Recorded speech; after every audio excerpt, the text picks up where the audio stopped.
Gaze reading where the greats drop by. Trendy authors tell us all the who, what, and why. Anyone can listen, cause we're spoiler free. Gaze reading, from Pulitzer stars to book club picks, where the curious minds can get their fix. So you say you're not gay, well that's okay. There's something for everyone. Gaze reading. Hello and welcome to Gaze Reading. I'm your host, Jason Blitman.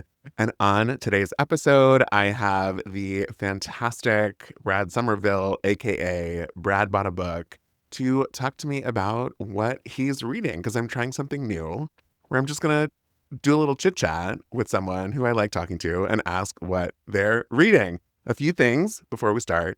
As always, if you like what you're hearing, share us with a friend. Follow us on social media. We are at Gaze Reading on Instagram, on Bluesky. You could find us on SUBSTACK, on YouTube. Yeah, watch us on YouTube.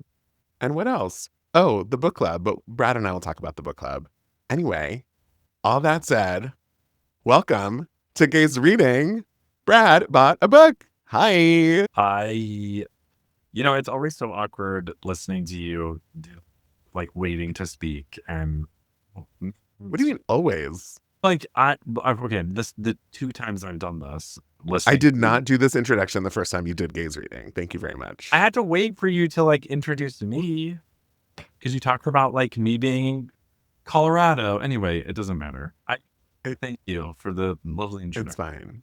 Welcome to Gaze Reading again. Welcome back. Good to be back. Brad and I were catching up and we were talking about so many wonderful things, and I hadn't hit record yet because I didn't think we were going to talk about fun things like reality television. Listen, he missed out on some really great opportunity for soundbite. I did. Building the Band, is that what it's called? Building the Band on Netflix. I'm not a reality show person. I'm not a musical competition person, but it got me. So thank TikTok for that, because I saw a group singing and then I had to figure out what it was about. I have been watching Big Brother. Oh, see, I'm not a Big Brother person. It is just such a good social experiment, and I'm obsessed. I'm very behind on Survivor. I love Survivor, and I know they're the same TV network, but we're never gonna. I think I'm going to watch Survivor this year with some friends, and you can watch. It hasn't started yet. You could watch from afar. We could have a Survivor cross-country watch group. Wait, have you seen every season? No. Oh, what? Why did you laugh at that? No. There are 30. There's more than that. And you also don't have to have watched them in order to appreciate them. Fair, although an upcoming season has returning players come back, so you will do. I hope it's not the season you're planning on watching, because you might be confused. It's fine. It'll be fine. We could keep talking intermittently, but I don't know what books you have to share with me. But I have to know. I'm so curious, Brad. What are you reading? Wait, let me explain how this came to be.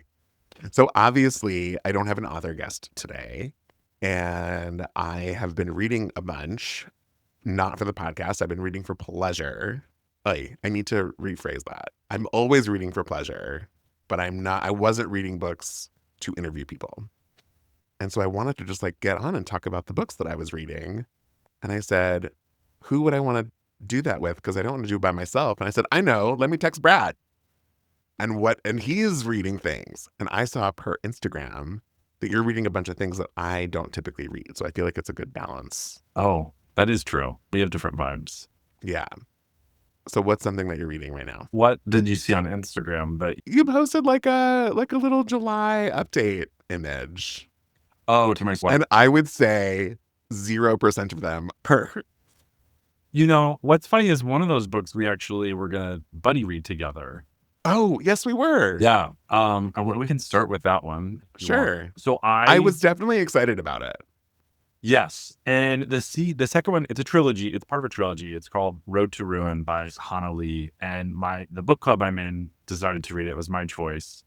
Although my book club, it was not too happy with me because they don't really read sci-fi fantasy. And it is a sci-fi fantasy book. about this girl. It's like Mad Max vibes. Anyway, she is a courier between two cities, and she delivers letters between a prince and a princess, and that's like really all you need to know. But it's a lot of like, it leans heavy on like the world building, and my group did not like that because their fantasy that they prefer is set in our world, so they have like an entry point. And to be fair, like I even admitted, like I was like in middle of the road, but for me, I enjoyed it because I love sci-fi fantasy.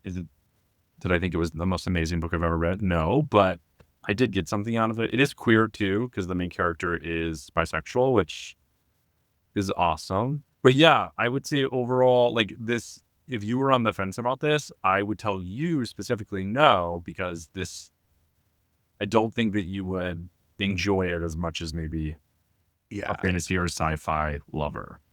that's fair. I appreciate that. There are some fantasies or sci-fi books that I do super get on board with, but they have to be, there's a very specific sort of like entry point for me.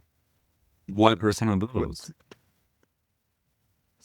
Okay, entry point is the wrong word or phrase or Yeah. way to describe it, but it's, I think so many fantasy novels or sci-fi novels are about a vibe or about a plot, and I really need to fall in love with characters and need to fall in love with a good story. Okay. That also came up in our conversation because it's very plot driven. Like there are plot points and that makes a lot of sense because I just go for vibes too, but I don't really think about, I'll go either way. I'll read a really great character driven story or a really great plot driven story. Like if one of those things is suffering over the other, it's not like a deal breaker for me. That's fair. It's not necessarily a deal breaker for me either. I think it is harder for me to tap into a world that is confusing if it's just about the plot. That 100% valid. I give me a thriller that's just the plot and set in today's world, and I'm all for it because I like don't need to also build the world in my brain. Yeah.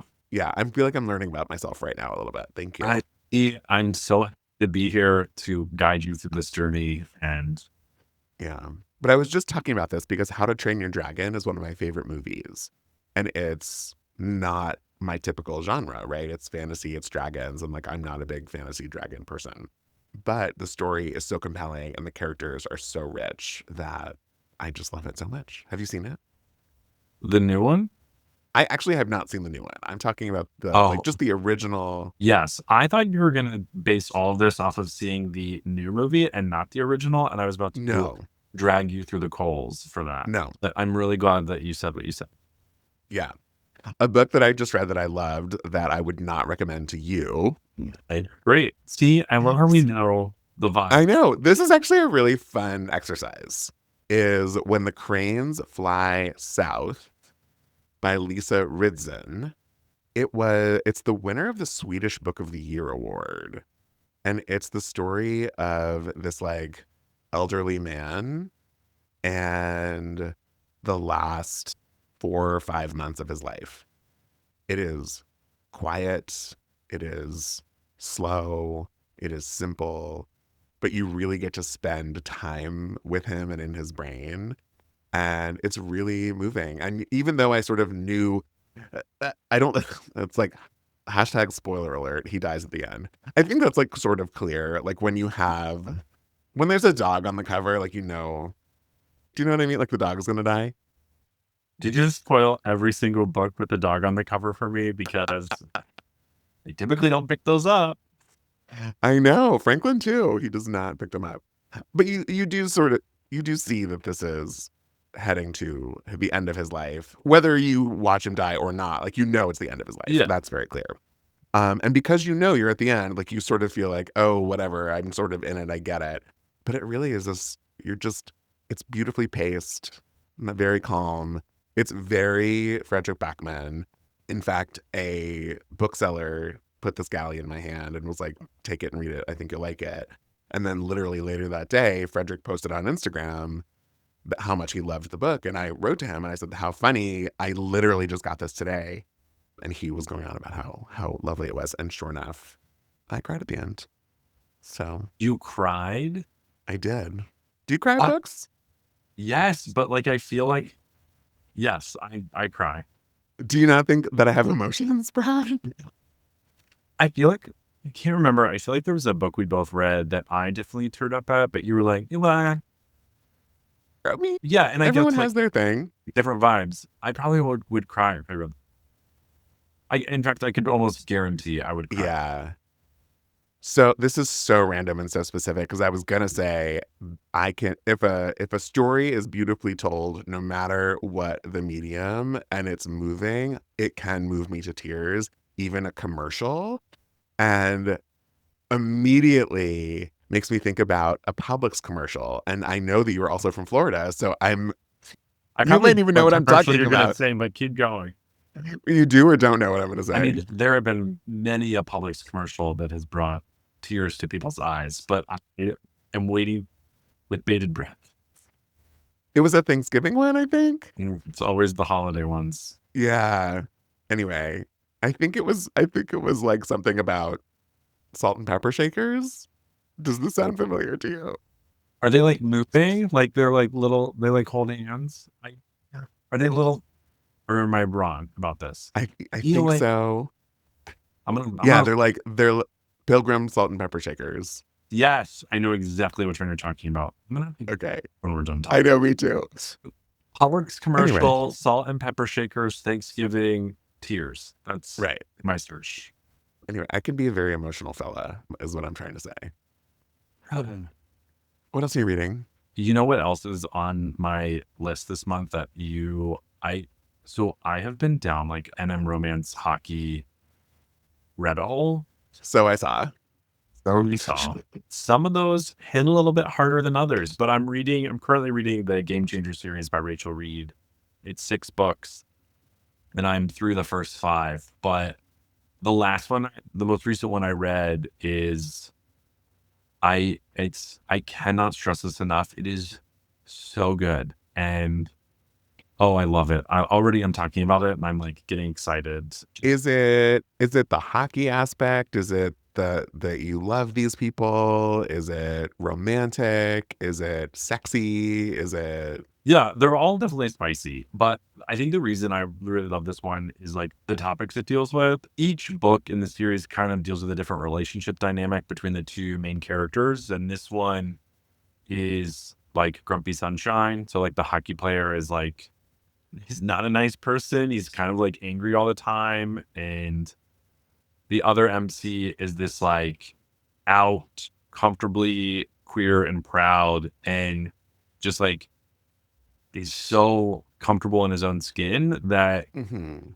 it creates a really great comparison between the two. But the other one isn't out. And so he hides behind a lot of like toxic masculinity and homophobia, and throughout the whole book sort of like battles that within himself and like really looks at like his relationship with his father and the relationship with some other hockey players, and his like redemption arc is so wonderful that Okay. I cried. I cried at the end of that one. All right. I don't want to get into a debate about this because that's not the point of this conversation. But I'm Oh, curious, having read them, or you've read them, I've not read them, you haven't read them. And I feel like you read a lot of MM romances in general. And so the proportion of them that you read, a lot of them happen to be written by women. There's obviously always a very hot debate about whether or not women could or should be writing MM romances. That's not the conversation I'm curious to have, but I am curious to know if you have like a feeling about why these women are drawn to these stories, or having read them, is there an interesting takeaway for you as a reader? that is a loaded question. I feel like that's such like an interesting topic, and it is a hot button topic, and I feel like it's very polarizing. This is my personal opinion. I just want to like preface that before like I get into like the nitty gritty. I think that like if you are intentional and like your motivations behind writing and romance come from like a real, like there's a difference between like doing it authentically and then writing an romance because you know that it'll sell or you want to capitalize on queer trauma or the queer experience or like fetishize. Fetishize? Speaking quickly, like an relationship. And I think that itself is different. I think if you come from a queer story where two men are just falling in love and it's authentic and it's done in a way that doesn't come off offensive, I think like you have a really powerful story. And what's funny is that I went to Queers and Quills recently, which is a queer book convention. And one of the panels I went to was talking about this idea of like, who should write MM? And it comes up a lot, but I think that there are authors, female authors, who get an opportunity when they're writing MM to kind of explore their own either sexuality or gender and like use that medium to like figure stuff out on their own and like come to terms with like who they are and their identity. And I think that's very powerful. And I had never really thought about it before that conversation about like how writing that medium and writing that content, like an opportunity for them to kind of hold a mirror up to their own sexuality and be like, maybe I'm not as straight or as cisgender as I thought I once was. Sure. I also, and it's interesting. It's complicated, right? On one hand, it's like, why should a queer story be the thing? It's essentially a journal entry. You know what I mean? To have them unpack their feelings. I have a lot of conflicting feelings about it, and for me, I think the biggest point is I don't want the paychecks to be taken away from the queer people. So as long as there's sort of room for everyone, I'm kind of fine. But if a publisher says, oh, we have our fill of male romances and all of them are written by women, that's where I start to feel differently. It's about like capacity. That makes sense. Well, what's funny is most of the popular romances are all independently published. Like they're not published through a trad publishing company, which I find interesting. But to your credit, like I do agree. I think that they're traditionally published stories. There is definitely more space for male authors who write romance. Anyway, just an interesting thought. Wait to throw that in. I didn't. No, it's whatever. And here's the thing is like, again, I think if you write a good story, you write a good story. And I think for me personally, like queer positivity, even if, in my opinion, if it comes from someone who might not be queer, but the story still accomplishes like visibility, writing queer happiness and queer joy, like I'm all for it. I think the line is really drawn when like you're writing a story, but you're using queer trauma to sell your plot or to sell books. That is where I kind of feel. So this is an interesting segue because among the books that I read it's been a backlist that's been on my TBR for ages, but it's Razorblade Tears by S.A. Cosby. And I just had S.A. Cosby on Gays Reading a few weeks ago, and he was an incredible person to talk to.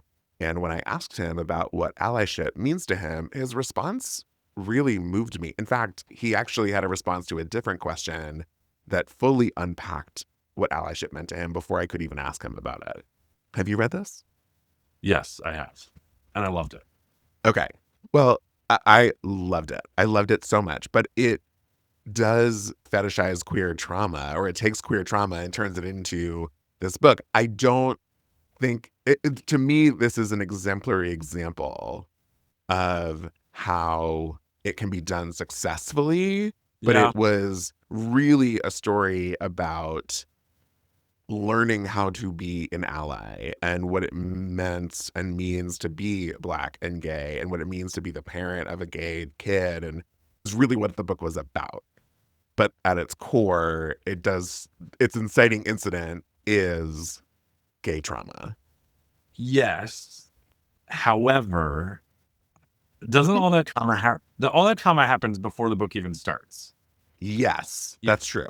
And so you're not focused on like reading and focusing on the trauma happening to the queer characters. It's like what happens after that point, and the story really focuses on the father and the relationship between father and son. That is a really good book. I'm glad you read it because everyone loved it. It's like I said, it's been on my list for such a long time. The problem with the podcast is that if a book has been out for so long, I don't often have time to read it, but I did, and I genuinely couldn't believe how much I loved it.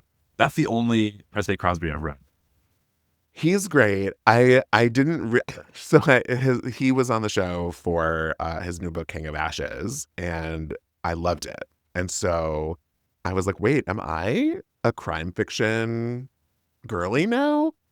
Then I read Razorblade Tears, and now I'm in the middle of this book, Fog and Fury, by Rachel Housel Hall, and also it's crime fiction, and I am obsessed.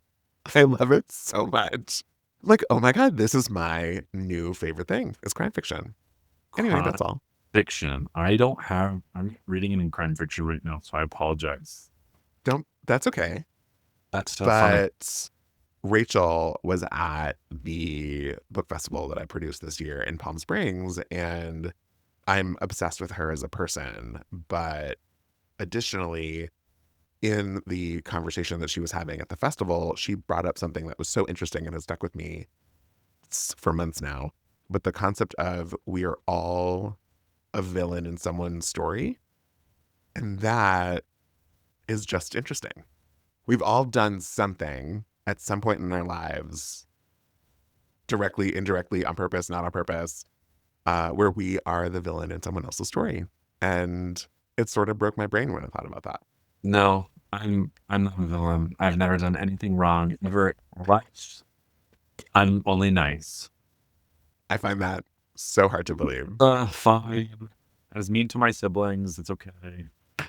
Well, and like, we all strive to be nice and to be kind and to have empathy, and absolutely, but we're not perfect, right? We're only human. That came from, she said that at the book festival. Yeah, so that has been a thing that stuck with me. And then, because I'm on my crime fiction journey, Claire Leslie Hall, who wrote the book Broken Country that I loved so much, and Claire was also on Gaze Reading, she said The Death of Us by Abigail Dean is one of her favorite books of the year. And she was like, Jason, you have to read it. You'll love it. And so this is next after Fog and Fury. But this is also, I believe, thrillery. I don't know that it's crime fiction, but it's definitely thriller. Do you typically read those quicker? Like, you can't put them down? I think so. And it's funny because we, obviously talking about character development and stuff earlier, I think tropes are tropes for a reason. And in rom-coms and thrillers and mysteries, you sort of know the plot beats. And so it's easier to get to them. It's like driving. When you know the directions, you get there. It's easier to get there. It takes the same amount of time, but it is mentally easier to get there. Do you know what I mean? Yeah. I do. Because there's a formula to follow, and a lot of times I feel like you got a good outline of a book. Yes, and they work for a reason. Yeah. I'm trying to think of like really good queer crime. There's Lavender House. Yeah, it's solid. Oh, yeah. Have you read that whole series? I read the first two. I haven't read the third one. And did you like those? I haven't read them. I want to. I did. Yeah. I didn't love them. They're a little cozy for me. Oh, you like, okay. Oh, yeah. Razorblade Tears is so gory. And King of Ashes Oh, was violent. so gory and violent. Listen, I don't love the violence per se, but you know, and sometimes cozy is the right vibe. Oh my god! For anyone who's just listening, Brad is he just got up and went to his bookcase, rummaging through. What did you pull? Have you heard of this author at all? And there he kept her by Joshua Moling. Yeah. No. He is, this would be like queer crime fiction or crime.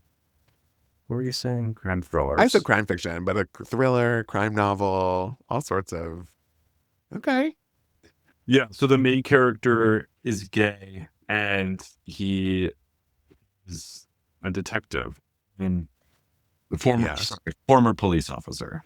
Officer. Like that's Fog and Fury too. She's a former police officer. He And has now she's 3 a books. PI. I think his 3rd one just came out actually in the series. So I'll have to look at the one it's called. But I really am. chapter, Okay. I'll have to check that out because I am in my crime thriller adventure era. Now, if this is like commercial break for the Gays Reading Book Club with Alstora, because Nobody No Crime by Tess Sharp stop. I is. picked that up from the library. Why did you not join the Gays Reading Book Club, Brad? Listen, I don't have money. It's a library. Library is free. I know. Thank you for supporting the library. Thank you for enriching the lives of the young people of our future. For those who don't know, Brad is an elementary school teacher on his journey to become a principal. We're very proud of Brad. But Nobody No Crime is so delicious. I loved it so much. And it's a sapphic action adventure thriller. And that is your I pick love for that. Alstora this month? Yes. Oh, nice. I know. And for those who don't know, when you join the Alstora Book Club, you get 30% off the Alstora website. You get the book delivered straight to your door. You get to join the online community of people who are also reading the book. And Alstora donates a book to an LGBTQ plus young person. All right. You're selling me on that. The link is in the bio in the show notes. A little bit at a time. You're going to break down these walls. No, listen, I'm also thrilled you supported your local library. That is very important. And more importantly, you can pause your book club membership if you want to or need to. Oh, that is a good thing. Yes, but I'm the one picking the books and I promise you're going to love them. Right, but also in the same conversation, you said we have very different tastes. I do. I have sort of branded the Alstora Club as accessibly literary. And so there are books that you're going to feel like you could take something away from it, and it's maybe a little meaty, but it is not hard to read. Okay. Yeah, that's my. And not you are obviously you can read hard books. That is not. I don't mean to imply otherwise. They're fun to talk about. Yeah. Anyway. I'm excited that you just got it. I can't wait to hear what you think. Well, so this is my problem is like the library near us was under renovation for so long. And so I just was driving by because I was like, oh, I want to see the new building and see what it looks like. It's gorgeous, beautiful. I'm like, gosh, I've never been in a nicer library. And of course, I was like, well, I'll just look and see what books they have. Because my current TBR is literally like 100 million thousand. But yet I walked out of that library with 4 books. Now I know good and well I'm not reading 4 books. So why did I check them out? Because I have no self-control. What for are they? Can we help you narrow them down? That one, The Resurrectionist by A. Ray Dunlap. And that is about like, it's queer. It's like a body snatcher.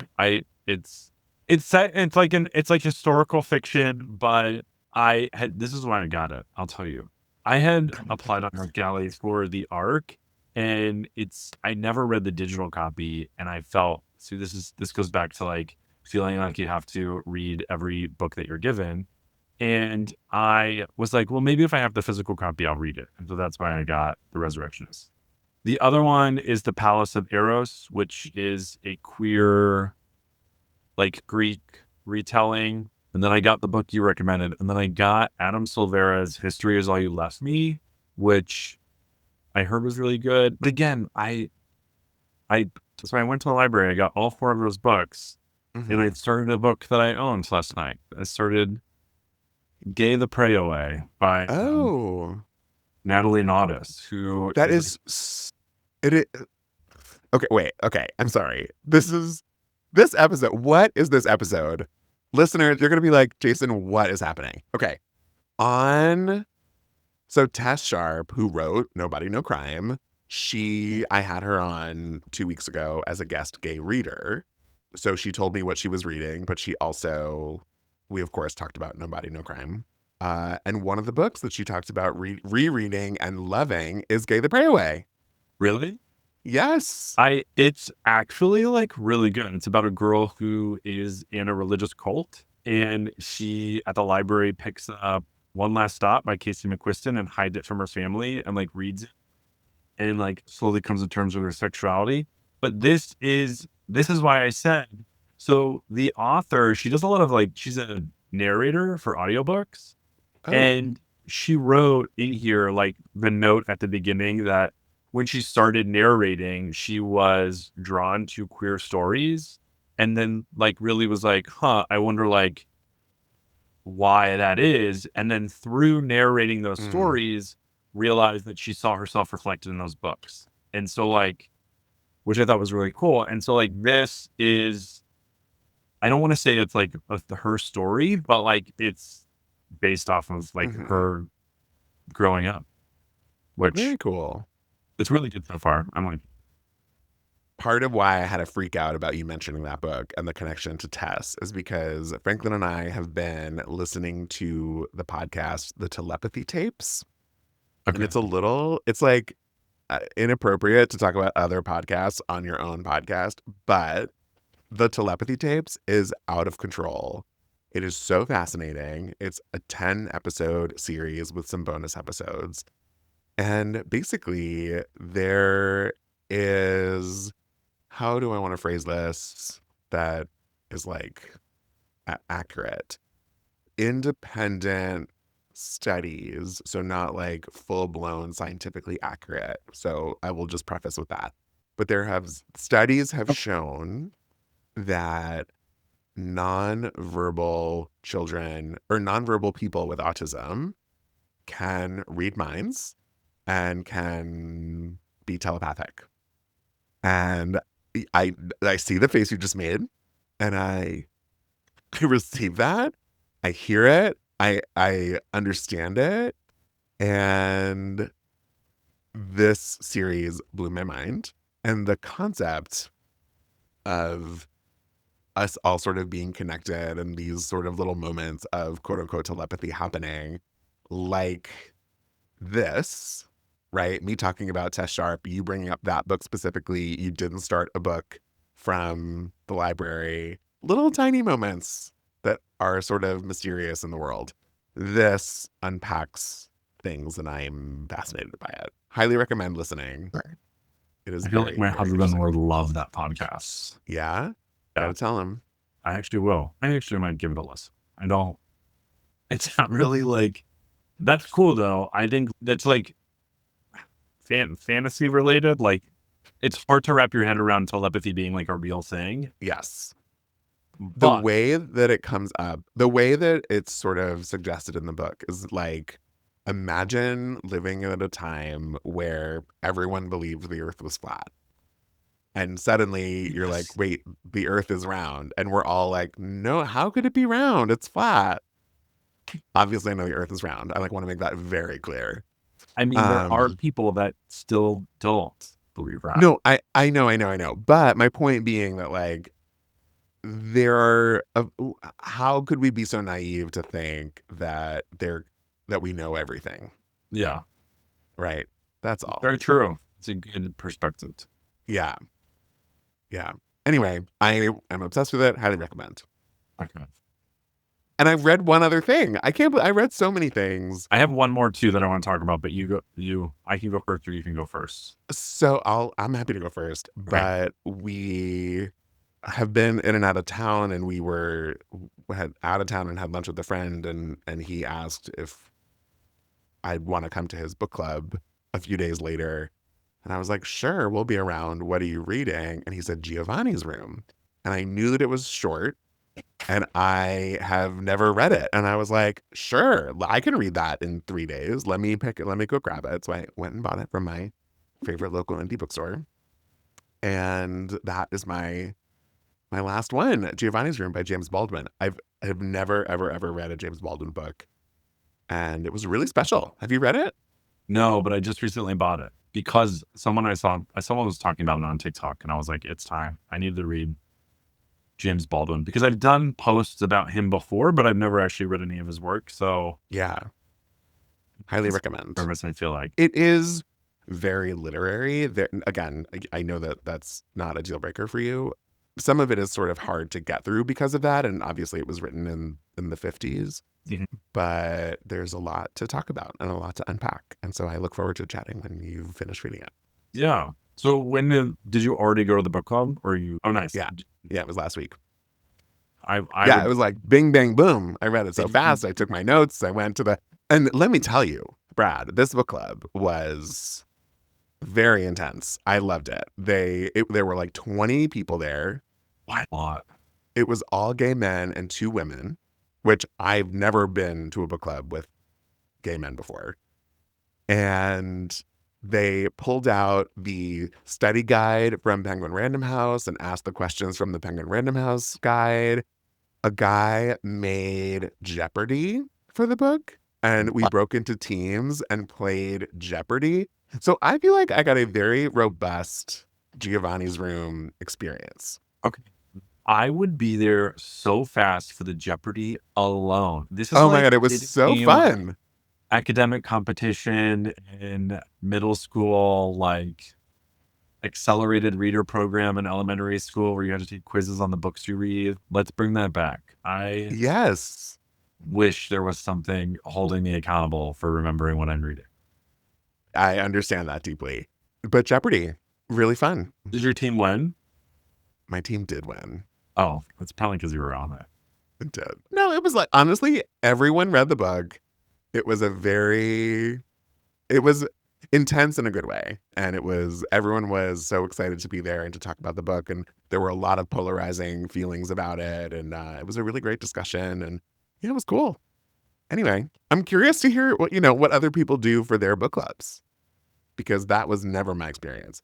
My experience is always talk for 6 minutes about the book and then chat about life. Yeah. I mean, I'm in a book club with like 4 other guys, and we just go through what worked for us, what didn't work for us, how we felt. I do feel like we talked more than 6 minutes about the book, but I know it's certainly more than 6. I'm being slightly hyperbolic, but what is your last book? so my last book is the Build a Boyfriend Project by Mason Deaver. Oh, And I started this like not really knowing what to expect, but have you read it? no, I have not. Oh. But tell me more. Rom-Com, just so you know. Like, I love a rom-com. so one of my favorite movies in the whole entire world is How to Lose a Guy in 10 Days. Kate Hudson. I just watched it a couple weeks ago. Of course you did, because it's a masterpiece. Yes, I love it. And this book is giving me like those vibes. Like the main character works for like an online newspaper, and he's being forced to write an article he doesn't really want to write because that's what sells. And so he is sort of like dating this guy and like teaching him how to date, but is writing an article behind his back too. And so I'm like, this is giving me all of the How to Lose a Guy in 10 Day vibes.